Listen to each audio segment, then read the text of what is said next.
on a few highlights of the life of a famous rabbi, Rabbi Yaakov ben Shmuel Hagiz, who happened to be a very great rabbi of his time, especially in the 1600s. He was born in the year 1620 and passed away in 1674.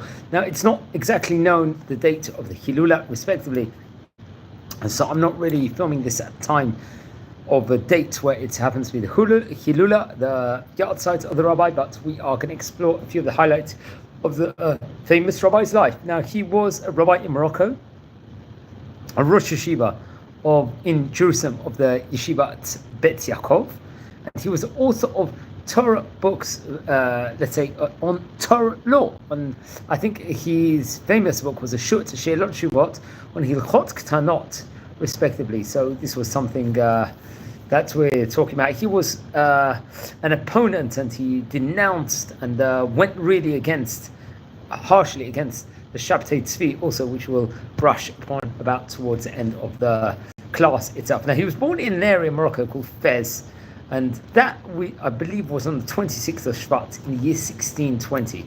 That is according to what I'm reading over here. So he was, I think his father was a famous rabbi, Rabbi Shmuel Hagiz, another, let's say, one of the great rabbis of Fez, respectively. Morocco, he was a darshan, a rabbi that gave over grandiose sermons. I think he had connections in Italy, and he was author of works called the Davar Shmuel and Mevakesh Hashem, I believe. So that was his father, very, very great rabbi. And I think it was a very prominent community, respectively. So that we have to point out also. So that's very interesting. It's reported over, sadly, I believe, when he was 13 years of age, his father passed away. And I believe after that, he would actually move to Italy, where he would actually work with in regards to the printing business. And eventually, and soon after, I think he would actually get married to his wife, his first wife. She happened to be the daughter of Rabbi David Kariga, I believe. I think he's a rabbi we've actually mentioned about on a few occasions before. He would spend a period in Verona afterwards. I believe that Verona itself, respectively, had a prominent Jewish community. I think it was precisely between the years 1652 and 1655. And I think also in Livorno, remember, Livorno had a great printing house in its day. While he was there, he was, let's just say, very close to the Vika family. I think it happened to be a very influential family, respectively. And they were able to establish a large Beit Midrash in Jerusalem from workings that he actually did. He would continue eventually to Jerusalem and arrive there in the year 1658. Remember, in those days, it wasn't a smooth, quick journey to actually travel from place to place. And I believe, sadly, his first wife would pass away when they arrived in Jerusalem, at the time period when they were coming into Jerusalem, or whether they had been there or not. And he would get married to, I believe, reported over, I think, the daughter of one of the great rabbis of Jerusalem, of Rabbi Moshe Galante. Remember, he was, I believe, a Rishon LeZion, actually the first Rishon LeZion, if I'm not mistaken, of Jerusalem, of Israel, respectively. So really, really historical. And yeah, so that is actually interesting. I think we dedicated a video with regards to the former Rishon LeZion, respectively, over there, Rav Moshe Galante. I think they would have a son, a great rabbi named Rabbi Moshe Hagiz, another one of the great Jerusalem leaders during the 18th century, and also once again a fighter really against the Sabbateans, the Shabtai Tzvi movement. While in Jerusalem, Rabbi Yaakov Hagiz would go on to write many different Torah colossal works. Many of it would remain in manuscript. He visited many places reported over in Turkey, and he looked over the yeshivot over there, encouraged the rabbis there. He'd meet them, and especially in Jerusalem, in all places, various of the famous sages and yeshivot heads, respectively, came and forth from abroad and back. And they would very much be in contact the whole time. Now, his father-in-law mentions him a lot. I think brings him down, and examples of various different rabbis. I think they all communicated within those times, including the famous Rabbi Shlomo Al-Ghazi, who was a famous rabbi in, let's say, in Turkey. He would also be one of these rabbis that would go to war against the Shabtai Tzvi. Also, Rav Avram ibn Hanania, another famous Kabbalist. He happened to be a rabbi of Tzvat. Rav Avram Amigo happened to be, I think, one of the great rabbis of the land of Israel, obviously of Turkish origin, and a famous Kabbalist. And Rabbi Shmuel Germizan, I think, once again, another great Kabbalist, especially during the 17th century, and an author of numerous works. Now, he, as we said before, he had a central role within regards to the famous Yeshivat Bet Yaakov, where I think he established his Beit Midrash over there, and was able to study, to make an infrastructure of new learning procedures over there that didn't really necessarily exist in other Batei Midrashot beforehand. There was places, more places for young students, for young scholars in of itself. And the scholars, the great rabbis, would serve multiple roles over there. They will answer halachic questions, and many of them will actually come from both Israel and from the diaspora. They would teach their students, many of them would. And there was a special curriculum that was devised by Rabbi Yaakov Hagiz.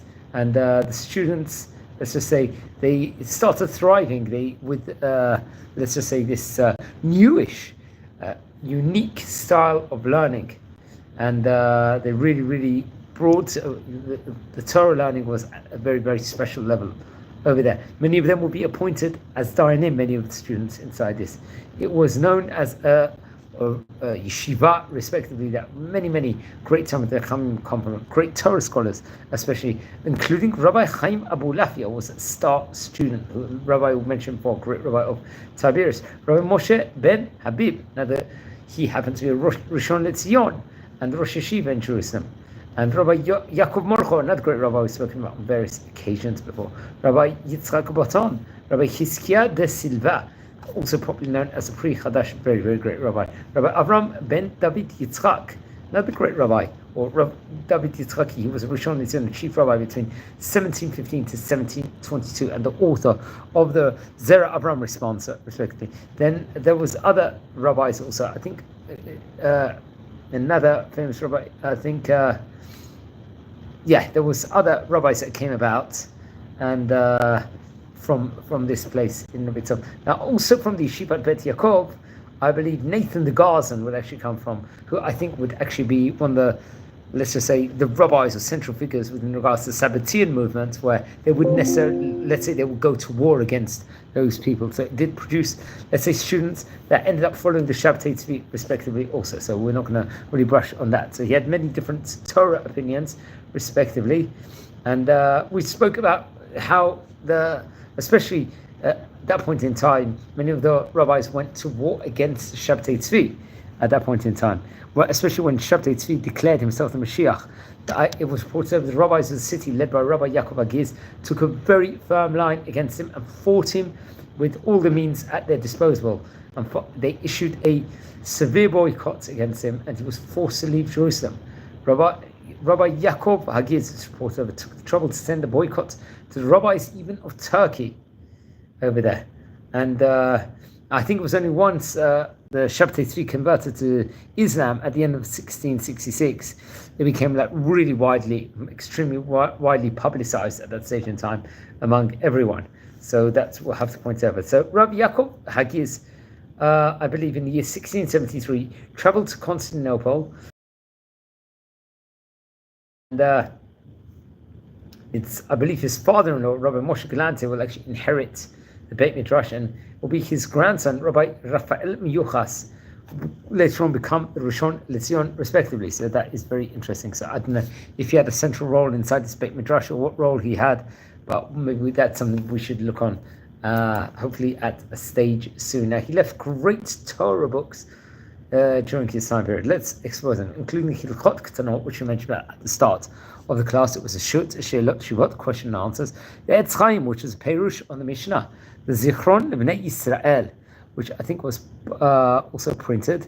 The Sfat Emet, the Rach Mishor, the Petil Techelet, which is Perush on the Asharat, Shibechar Rabbi Shlomo ibn Gavriral, and Tchilat Chochmah, which is Perush on the book of Kritut, I think of Rabbi Shimshon Makinon, respectively, another famous rabbi who I believe we mentioned about beforehand also.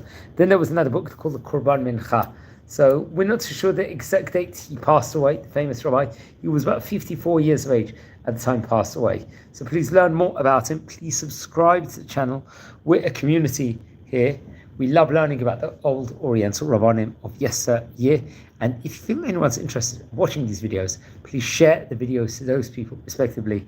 And if you, let's just say, you like these videos a lot, you're watching them, please subscribe now to the channel. And if you dissent from any of the great rabbis we speak to, please let me know. Send me a comment or a message, and I will try and get back to you.